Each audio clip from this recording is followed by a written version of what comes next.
Olá, tudo bem? O podcast Eco Histórias desta edição está sendo gravado aqui diretamente do Tecnopuc, que é o Parque Tecnológico da PUC, e como vocês podem ver, esta será uma entrevista coletiva. Eu estou aqui junto deste grupo, na verdade um trio, que se chama Agentes Polinizadores da Sustentabilidade. Eles são o Yuri Silva, a Paula Moleta e o Lucas Fontes, que eu tenho a satisfação de dar as boas-vindas. E eles fazem parte do projeto Green Thinking, que na verdade é um negócio de impacto social que, entre muitas coisas, cria soluções aí para difundir as práticas de sustentabilidade, fazer educação ambiental e tantas outras coisas que descobriremos hoje. Então, primeiro, obrigado por terem aceitado o convite. Olá, sejam bem-vindos. Olá. Boa tarde. Olá. Essa entrevista em grupo a gente fica até meio assim para saber quem fala, né? E se é boa tarde, bom dia, boa noite também, né? Mas, gente, eu queria começar essa nossa conversa deixando vocês muito à vontade, mas para que nos contassem um pouquinho qual é a singularidade do que vocês fazem, do que vocês ensinam, né? O que é de muito especial que o Green Thinking faz. Quer falar, Paulo? Acho que eu e a pessoa para falar. Bom, o Green Thinking ele é uma startup, né, para soluções de sustentabilidade que vão desde projetos até educação. E dentre vários projetos como Rumo ao Lixo Zero, como o Zero Waste Lab, como o Zero Waste Nave, né, são projetos que visam implementar uma cultura socioambiental em instituições, em empresas, seja o que você queira. Se você quiser mudar a mentalidade, mudar a cultura, visar os resíduos, visar a sustentabilidade, o Green Thinking pode te ajudar nisso. Mas uma singularidade, uma coisa muito diferente do Green, recentemente com as enchentes, o Green pensou, nossa rede pensou em algo. O que nós vamos sustentar? Hoje em dia muito pouco se tem para sustentar. Então o Green Thinking mudou um pouco da mentalidade, quase que pivotou. Falou o seguinte, a gente precisa não só fazer a sustentabilidade, a gente precisa regenerar.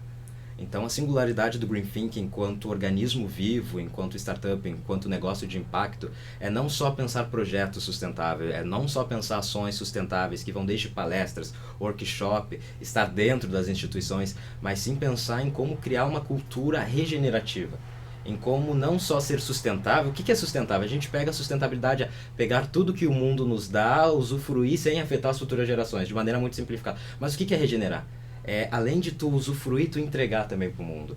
Seja como pessoa, seja no meio ambiente. Então é isso que o Green faz. Ele entrega para as pessoas o que tem de melhor, ele muda a visão das pessoas, ele muda a sociedade em si. Esse é o individual, essa é a singularidade do Green. É pensar regenerativamente, né? Não é só sobre pensar, é sobre repensar, é sobre construir e sistemicamente, e no coletivo. Buscar novas soluções para problemas que são novos, né?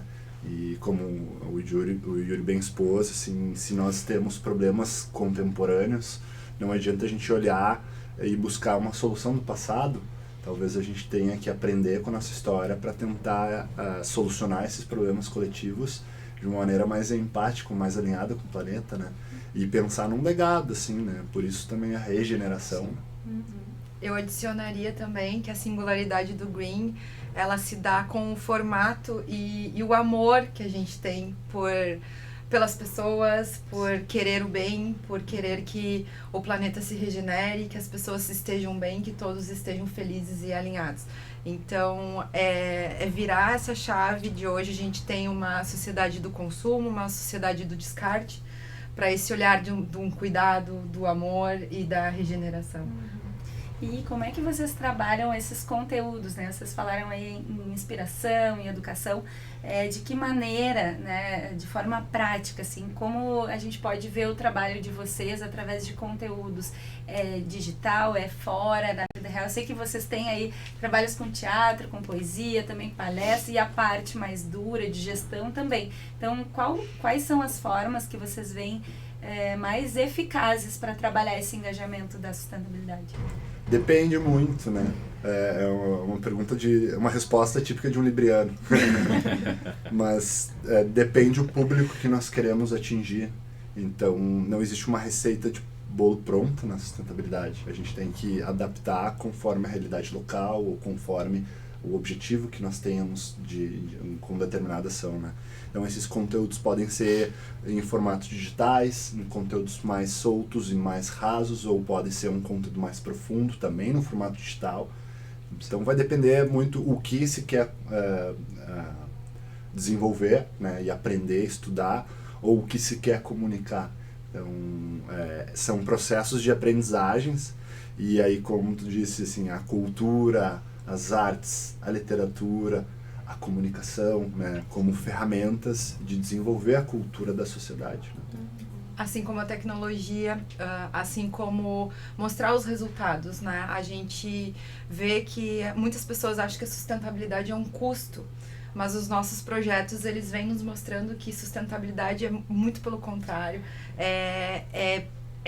não é muito pelo contrário do custo, ele é tu regenerar, economizar.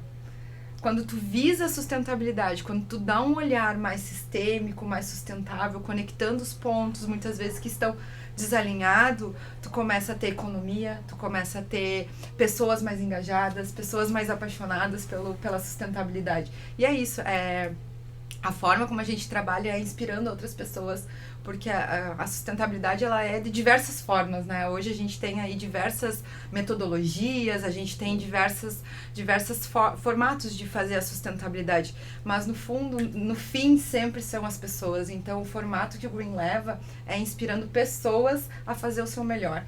Então é trazendo os nossos para perto e potencializando o que eles têm de melhor.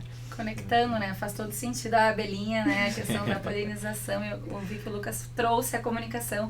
Então, esse é um podcast que investiga essa relação, né? Da comunicação, sustentabilidade e inteligência artificial. Eu queria aproveitar vocês para saber quais são os papéis principais da comunicação nesse trabalho. Eu sei que tem várias camadas, né? E tem vários públicos, como bem disse o Lucas.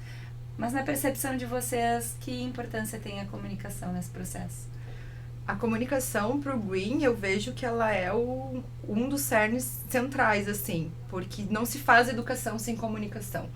A forma como tu comunica é a forma como tu vai educar também. Então, a gente tem uma comunicação diferenciada para a base, quando tu vai falar com crianças de 3, 4 anos, e tu tem uma comunicação diferente quando tu vai falar com gestores de empresas, business, vamos falar de economia. Ou administradores públicos. Ou administradores públicos, mais né? duro, com mais duro, mais sim. números, mostrando que sim, a sustentabilidade, ela é digna de investimento.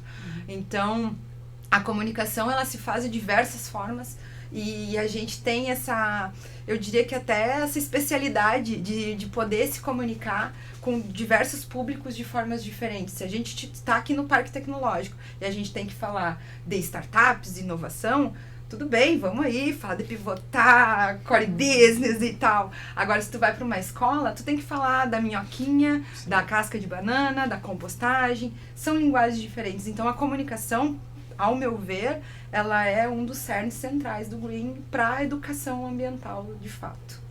E algo muito interessante disso do Green, essa comunicação, a gente tem muita eficiência para fazer, né? Temos uma boa equipe, uma excelente equipe em comunicação, e a gente percebe em vários meios. Uma hora o Green está numa reunião séria, mas uma outra hora o Green está no Green Think Academy, que é o programa de educação ambiental continuada. Só que é um ambiente totalmente diferente, porque tu vai ter o mentor, tu vai ter o palestrante, tu vai ter um anfitrião ali da reunião, só que todas as pessoas falam, todas as pessoas trocam, sabe? Teve um dos encontros que o palestrante teve a capacidade, estando em Santa Catarina, de sentir, sabe, a vibração olhando só os rostinhos das pessoas. E ele mudou o tema para incluir o sentimento das pessoas. E nisso as pessoas começaram a falar, eu estava muito ansioso, eu estava receoso, a tua palestra foi perfeita para mim neste momento. Então é essa capacidade de comunicar que o Green tem, de analisar o momento que se está. Tá, teve um Academy que foi mais técnico, mais sério, mas o outro Academy ele é mais sensível, ele sempre atende a necessidade da pessoa. E a gente tem um feedback muito bom, a gente tem um retorno muito bom das pessoas, porque elas se sentem à vontade, sabe? Tem pessoas que dizem, não vi a hora de voltar ao Academy, porque eu queria falar, eu queria me conectar com pessoas que querem fazer. E é diferente de quando tu tá num workshop, sabe? Porque um workshop tu vai estar sério, só que no workshop tu também tem várias trocas. Então, a comunicação ela é primordial, ela se faz por várias etapas, como tu disse lá, mas a gente consegue perceber o quão eficiente ela é para atingir determinado público, para atingir determinada pessoa. E, sendo muito modesto, eu acho que o Green faz muito bem isso, atendendo várias faixas etárias, atendendo vários públicos, né? Que é desde falar com criancinha, como a Paula falou, e a Paula faz muito bem isso, né? Eu já não consigo tanto, mas ali tu falar com a criancinha é diferente de tu falar com um doutorando, só que o Green consegue englobar todas essas pessoas de uma maneira muito eficiente, com vários projetos, com vários programas, né? A comunicação ela é uma ferramenta fundamental dentro da educação, né? E a gente vê isso nas instituições de ensino, né? Os educadores, as professoras, os professores, né?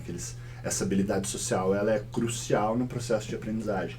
E dentro do nosso organismo, uma das práticas que a gente busca é em todas as pessoas que estão ali atuando, que possam também desenvolver essa habilidade social da comunicação. Não apenas para que elas tenham melhores interações, né, na sua vida pessoal, mas que isso também possa se estender, ampliando o poder de alcance daquela mensagem. Então a gente entende que comunicar o que se está sendo feito não é apenas um processo dentro da área de comunicação e marketing, mas senão é um processo fundamental dentro da aprendizagem de todas as pessoas envolvidas. Então a gente entende que comunicar também faz parte do processo de aprender, né? E aí aquela máxima assim de todos temos um papel na educação, todos somos professores e professoras, todo mundo tem algo para aprender, assim como todo mundo tem algo para ensinar, e a melhor forma de aprender é ensinando, né? Exatamente, a melhor forma também, às vezes, de aprender a fazer é fazendo, né? Sim. Então, é bacana que vocês têm esse propósito. E aí eu queria também explorar um pouquinho de o quanto essa comunicação tem aí umas pinceladas de IA, né? Que a gente sabe, hoje é uma ferramenta, várias ferramentas de inteligência artificial têm contribuído.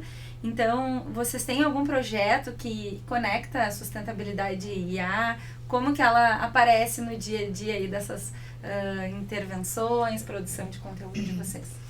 Posso? Eu posso introduzir que o Green, por estar nesse ambiente de tecnologia, a IA é uma das ferramentas na tecnologia, né? E o Green, ele tem uma aproximação muito, muito bacana, assim, uma parceria genuína aqui dentro do Tecnopuc com o NAVE, que é o hub de inteligência artificial do Tecnopuc. Inclusive, quando essa enchente aconteceu aqui no Rio Grande do Sul, foi eles que nos acolheram aqui no Tecnopuc, né? Então, diante dessa parceria, agora sim, o meu colega Lucas pode falar que a gente está aí desenvolvendo uma ferramenta bem linda através do IA. A inteligência artificial ela ainda está sendo aprimorada e regulamentada, não apenas no Brasil, mas em outros países, né? É algo muito recente, mas que para os próximos anos vai impulsionar muito o processo de aprendizagem e as interações humanas, né? Assim, nós estarmos dentro desse ambiente de inovação e tecnologia e não estarmos olhando para essa ferramenta seria um descuido da nossa parte, né? Uma negligência. Então já estamos interagindo com ferramentas de inteligência artificial generativa para a produção de conteúdos que são voltados para a sustentabilidade. Estamos utilizando, inclusive essa semana, largamos um conteúdo nas nossas redes sociais mostrando um reflexo, né? Foi conteúdo gerados a partir da inteligência artificial, que é uma linguagem que gera conteúdo a partir dessas interações com os seres humanos. Imagens, assim, de catástrofe, Ela ilustra, né? Ilustra, né? Bem interessante aquelas imagens. Isso, e a ferramenta... Poderia descrever, assim, para quem estiver nos ouvindo poder imaginar como mais ou menos a gente ajudar. utilizou uma ferramenta de inteligência artificial generativa que se chama DALL-E, que ela gera imagens a partir de um prompt. O prompt é o conteúdo que a gente coloca dentro dessa ferramenta como um gatilho para que ela pense e gere, por isso uma inteligência artificial generativa, gere um conteúdo a partir da interação entre o ser humano e a inteligência artificial, né? Então a gente fez essa interação e ela gerou 5 imagens pós-apocalípticas. Todas elas eram com a natureza regenerada, cidades abandonadas, salas de Animais, escritórios né? abandonados e animais usufruindo daquela estrutura. Então, floresta, né, no meio da... Cenas de filme, né? Cenas de filme. Sim, pós-apocalíptico. Filme isso pós-apocalíptico, né? E, então, identificando que todo movimento que a gente vê na ficção científica, ele nos joga, nos projeta para essa Qualquer direção. semelhança com a realidade É é mera coincidência. E a ferramenta que nós estamos desenvolvendo aqui em parceria com o Nave e com uma outra startup se chama Pura AI, que é especialista em desenvolvimento dessa arquitetura digital focada em linguagem LLM, que é a linguagem de programação que interage por conversação, né? É uma espécie de chat GPT. O chat GPT, que é a ferramenta mais conhecida hoje, ela interage através de um diálogo, uma caixa de conversa. Então a gente está propondo uma ferramenta que se chama Joana Maria, para dar uma cara de uma mulher originária da Amazônia, com um profundo conhecimento em ecologia profunda, em economia circular, ervas medicinais e todo o conhecimento da floresta, e que seja mais alinhada com os nossos conhecimentos locais e com a nossa população local também. Olha que inovadora, temos um furo no podcast. O objetivo dessa ferramenta é que ela seja uma ferramenta de apoio e suporte aos estudantes, especialmente os estudantes de escolas públicas, para a gente contribuir nessa transição digital, né? E aí não ter esse grande abismo que existe entre o ensino público e o ensino privado. Seria um chat GPT tropicalizado, assim, com Tropicalizado, uma carinha brasileira. tupiniquim, aham. um chat GPT Olha. tupiniquim com conhecimento local e ancestral dos povos originários, especificamente, né? E como transpor esse conhecimento todo para o mundo digital? É um grande desafio. Primeiro de tudo é a gente conseguir mostrar valor nessas tecnologias sociais. Sim. Então, dentro da inovação, a gente vê muito para as tecnologias físicas, né, hardwares, máquinas, equipamentos, as tecnologias digitais, softwares, inteligência artificial, internet das coisas, mas a gente não dá devida atenção às tecnologias sociais, à inovação social. E essa pode ser o conhecimento ancestral, uma roda de escuta, o abraço, o processo de compostagem, ou outra inovação social que venha da interação entre os Contar conhecimentos. histórias em volta da fogueira. Essa é Exatamente. uma tecnologia. É uma inovação em Sim. tecnologia social, que é a interação Perfeito. entre o conhecimento cultural com o conhecimento popular com o conhecimento científico, né? Perfeito, muito interessante. E aí eu ia perguntar, né, se vocês nesse contexto observam que a IA é uma ameaça, uma aliada, no sentido de perceber que eventualmente ela exclui algumas pessoas, algumas realidades, alguns tipos de conhecimento, mas como vocês mesmos trouxeram aqui, ela traz oportunidades, né? Qual é a Com percepção certeza. de vocês sobre esse tema? Bom, a IA, como foi dito, é uma ferramenta, né? O problema é quem vai acessar essa ferramenta, como vai acessar essa ferramenta e o que está sendo imputado nessa ferramenta, né? Hoje em dia a gente tem uma grande deficiência de quem vai usar, né? Por exemplo, como o Lucas falou, jovens de ensino público não têm acesso a isso, porque a gente vê, muitos jovens não têm nem acesso à internet, né? Na realidade que a gente vive. E os que têm também não sabem usar de maneira eficiente essa ferramenta. Tá, como eu vou usar essa ferramenta para aprender, para me aprimorar, para me desenvolver, né? Então é muito importante. Eu acho que o projeto que o Lucas falou, né, é muito interessante isso, porque a gente está trazendo todo esse sentimento. Como botar esses dados? A gente vai atrás, né? A gente vai buscar, tá, qual que é a história do teu povo? Qual que é a história da tua comunidade? Como que a gente transmite isso para cá? Porque, por exemplo, se a gente botar alguns temas na inteligência artificial, o que ela vai nos entregar? Se eu botasse, por exemplo, racismo ambiental, os temas, o que ela vai me entregar tá certo, diz respeito à minha comunidade, tem uma frase muito interessante, que eu acho que a Lara conhece muito bem, que é nada sobre nós sem nós. Então, a gente tem que participar desse processo, né? Tá, vai falar, inclusive teve um grande problema, voltando um pouco, que é utilizando a inteligência artificial para reconhecimento de pessoas. Se tu botasse um input, uma pessoa roubando, ela entregava pessoas majoritariamente negras. O desenvolver de culturas, quando ia gerar imagem, desenvolvia com outras culturas misturando. A questão do cabelo também, né? Eu fiz uns testes, cabelo bonito, cabelo ruim, ele apresentava pessoas brancas ou pretas, então... Exatamente. Tem muita disparidade, vieses, é um problema. Né, da tecnologia está relacionado. E a gente tem um gap aí, né, Lara, que o mercado de trabalho hoje e daqui pra frente, ele vai precisar muito dessa galera entendendo dessas linguagens, dessas tecnologias. Então, a gente tem aí uma oportunidade da gente estar levando a Joana Mariá para aproximar essa galera que não tem o conhecimento a aplicar uma inteligência artificial ao seu favor, né? Entendendo o que é uma linguagem LM. Essa aí, né? Entendendo um pouquinho desse universo, porque é isso, o nosso mercado, ele vai precisar desses jovens capacitados em tecnologias, em inteligência artificial, em energia das coisas, enfim. Então, tá aí o papel, né, das pessoas em comunicar o que é as tecnologias e como elas são, como elas favorecem, né, para levar para o mercado de trabalho. E até mesmo regulamentar o uso, né, Lara? Então, essa discussão está rolando amplamente aqui no Brasil, isso ainda não é bem regulamentado e até tem uma polarização, né, sobre algumas pessoas acharem que regulamentar a inteligência artificial é censura, e não é, né? A gente precisa estabelecer os limites. Regras de uso, né? Regras de uso, exato. E até foge do bom senso. Exato. E geralmente quando a gente trabalha com crianças, tu regulamentar é uma forma de cuidar também, né? Estabelecer protocolos, né?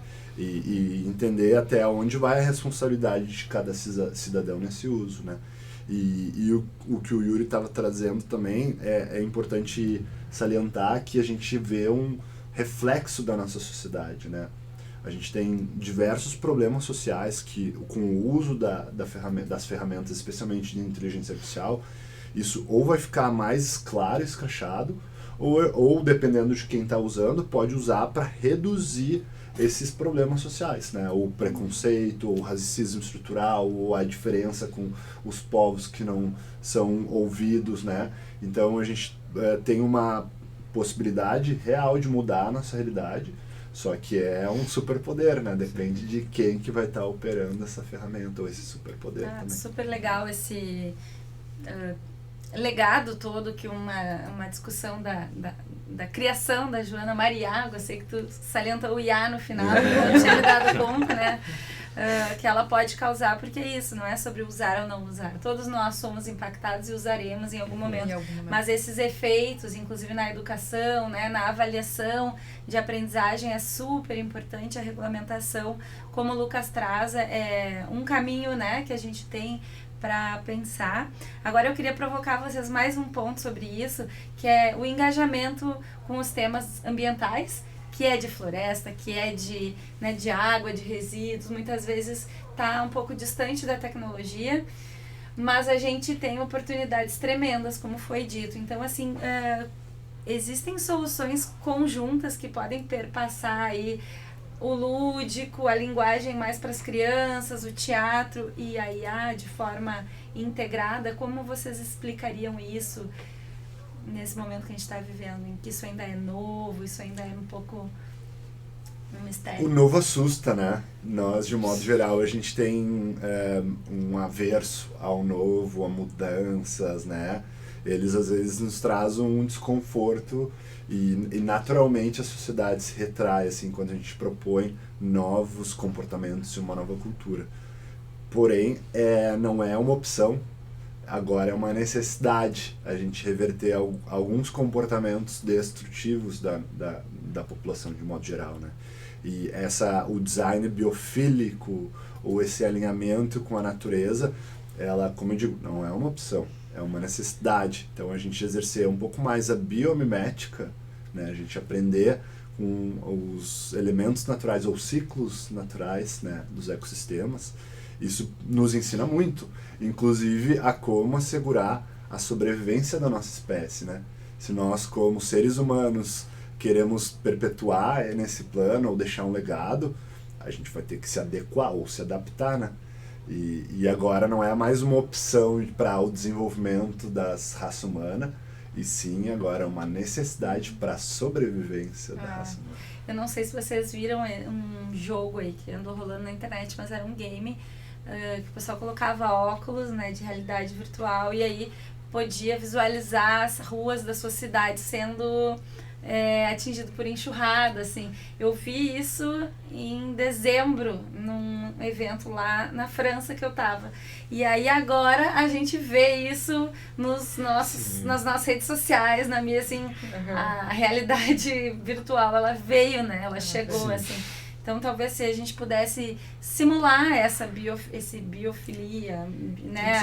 Eu vou até situações de catástrofe, assim. Eu vou até trazer um pouquinho mais, personificar um pouquinho mais, porque quem constrói essas IA, quem trabalha nessas grandes techs aqui que existem, são pessoas, né? O uso da água para dados hoje é um novo petróleo, né? Há uma grande, isso tu vai ouvir da Marrone, um grande desafio que a gente tem aí da nossa inteligência artificial, das nossas tecnologias, é a organização desses dados, né? Porque os dados estão aqui, é fake news com verdade, com catástrofe no mesma nuvem e não tem um filtro. Então, o desafio hoje da nossa humanidade é organizar esses dados.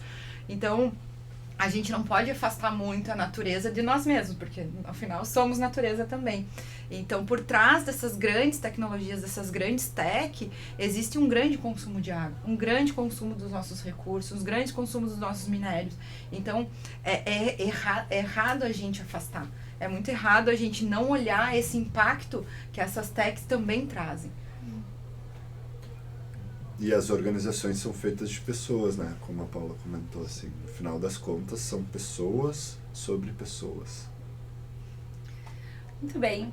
Estamos nos encaminhando já para o final da nossa conversa, que está excelente, assim, é um mergulho no universo, né? Sustentabilidade, engajamento, comunicação, educação.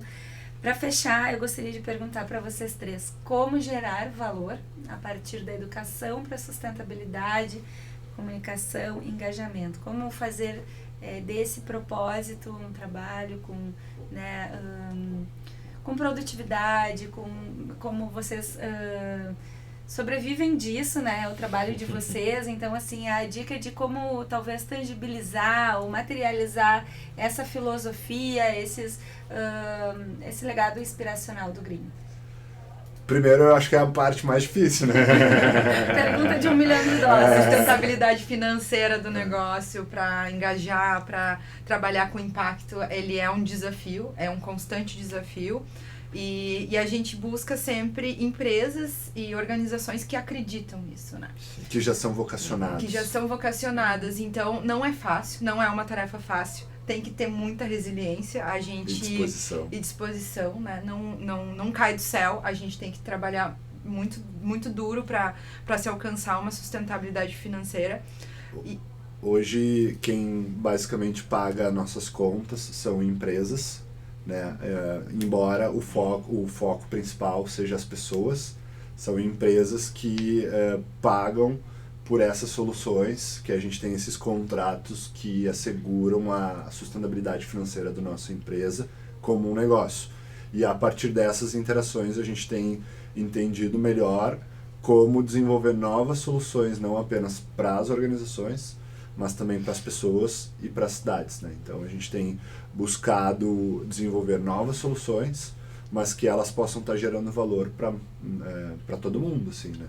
Só que hoje quem paga as nossas contas, assim, os contratos, de modo geral, são em CNPJs. Então a gente tem buscado já essas empresas que têm recurso disponível, já tem uma vocação, como a Paula falou, né, para a gente dedicar energia para quem já está na mesma sintonia. Uma das coisas que a gente percebeu dentro do universo da sustentabilidade já há alguns anos é que a gente tem que dedicar tempo, energia e recursos para quem está numa sintonia parecida, né? Que a gente tem que colocar atenção naquelas organizações e pessoas que já estão indo nessa direção para potencializar os nossos esforços e a partir dessas interações a gente conseguir chegar em quem não está no mesmo batimento. Assim. Sensibilizando, né? E outra forma também que o Green, inclusive estamos aqui vivendo ela, são através dessas parcerias maravilhosas com pessoas com o mesmo propósito. Porque a sustentabilidade não se faz sozinha. A gente não consegue ser sustentável sozinho. A gente precisa, sim, de parceiros que falem a mesma língua, que a gente aprenda junto e que a gente caminhe juntos. Só assim a gente vai ter um planeta aí mais colaborativo. Ou que a gente aprenda novas línguas, quem sabe com a Joana Mariá, né, que vai nos traduzir aí conhecimentos ancestrais. Isso é divertido, né? Se não é divertido... Se não é divertido, não é sustentável. Não permanece. Não. Gente, muito obrigada, assim, foi realmente um prazer imenso conversar com vocês, né? A gente vai se despedindo, mas com a certeza de que aqui ficaram algumas provocações muito importantes, né, sobre o uso consciente, não apenas dos recursos naturais, mas também tecnológicos. Com certeza. Né? E a nossa missão, como também agentes polinizadores, acho que a gente fica inspirados com essa conversa, a gente tem, né, pessoas diversas aqui conosco, então essa diversidade de vozes eu acho super importante para que as pessoas consigam também perceber a sustentabilidade de diversos pontos de vista. Então, agradeço demais e gostaria também de deixar esse espaço para vocês se despedirem e darem a palavrinha final. Tu fica aqui, tu não sabe. Bom, primeiramente queria agradecer, né, por ter esse espaço de falar de um tema que é totalmente relevante hoje na nossa sociedade e deixar um questionamento pro pessoal que vai assistir esse podcast, e por favor assistam, porque ele tá muito bom, que é: o que eu posso fazer hoje?